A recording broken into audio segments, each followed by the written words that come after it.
Good day everyone, I am Marbian Kulanag and today we will be discussing about the organizational climate of schools and changing the climate of schools.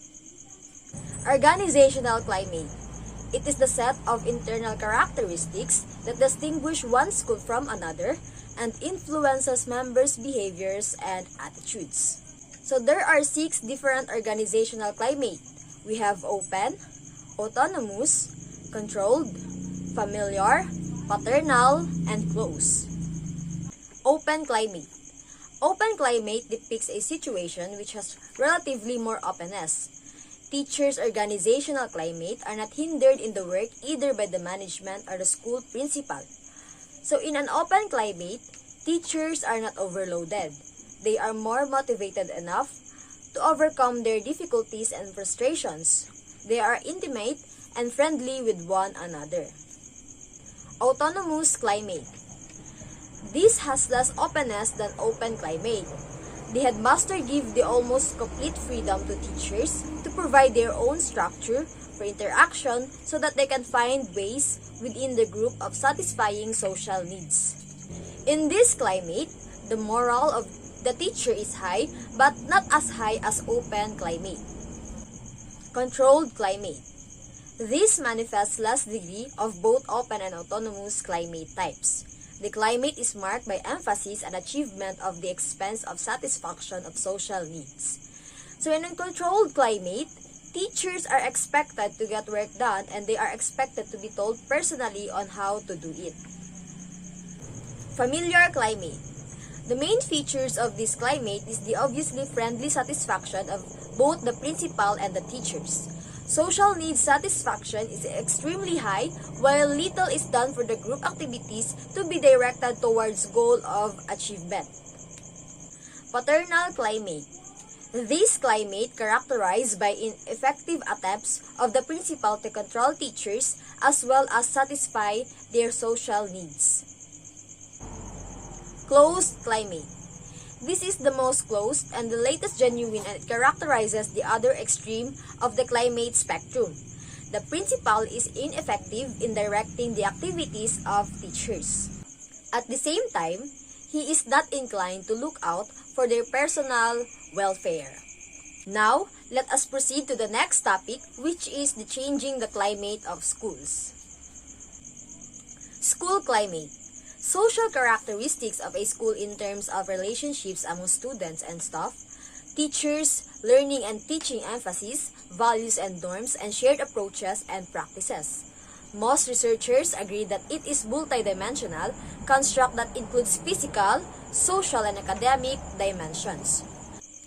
So physical dimensions, appearance of the school building and its classrooms, school size and ratio of students to teachers in the classroom, order and organization of classrooms in the classroom, school availability of resources, safety and comfort.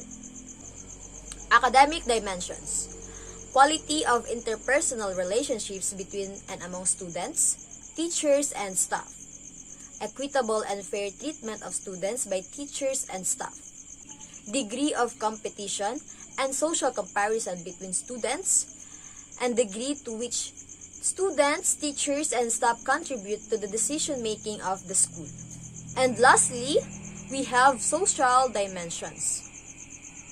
Social dimensions, quality of instructions, teacher and expectations of students and achievement, monitoring student progress, and promptly reporting results to students and parents.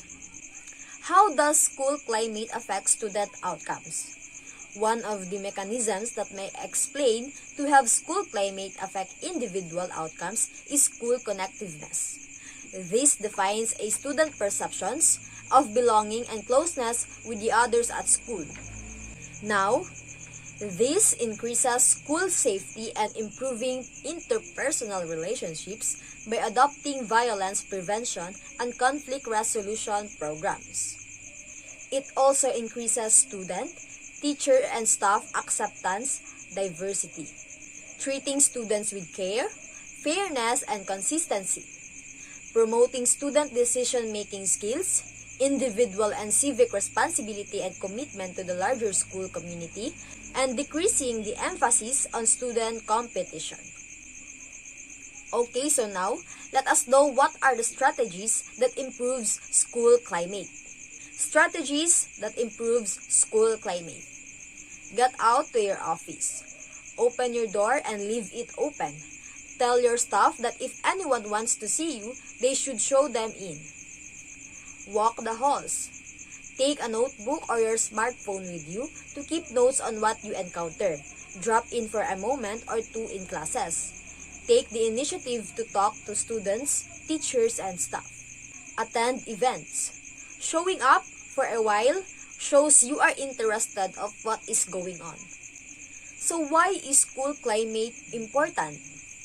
A healthy school atmosphere not only reduces absenteeism and dropout rates, but it also has a major impact on students' academic achievements. Positive climate. A positive school climate is associated with a range of positive outcomes for students, staff, and entire systems. So this has higher levels of attendance and engagement for students and staff, reduced teacher turnover, reduced bullying and violent behaviors. And lastly, it improves academic outcomes. So this all ends my discussion. I hope you have gained something from what we have discussed.